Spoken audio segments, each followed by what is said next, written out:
Wanita di Bogor tewas dibunuh tetangganya saat sedang salat maghrib.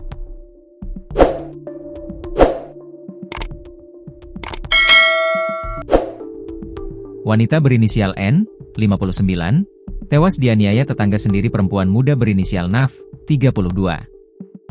Peristiwa Kampung Parigi, Kelurahan Cisarua, Kecamatan Cisarua, Kabupaten Bogor, Jawa Barat, Jumat, 21 November 2025.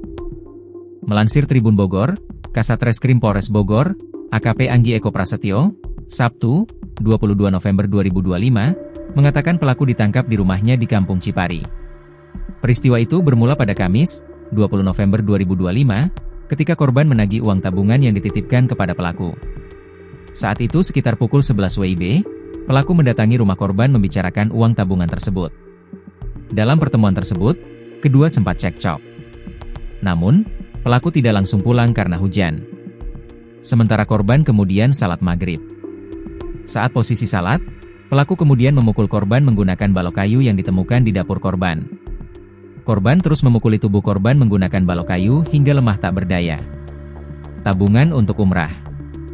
N, 59, tewas setelah dianiaya saat menagih uang tabungan sebesar Rp12.450.000 kepada Naf, 32.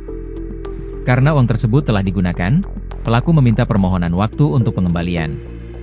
Akan tetapi dalam perbincangan tersebut keduanya terlibat cekcok yang berujung pembunuhan sadis. Setelah keduanya cekcok, pelaku ternyata tidak langsung pergi meninggalkannya.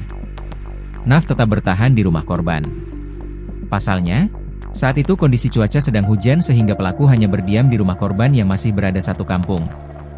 Pada saat itu belum terjadi tindak pidananya, terdiam karena posisinya saat itu hujan pelaku berada di tempat korban sampai dengan maghrib, katanya.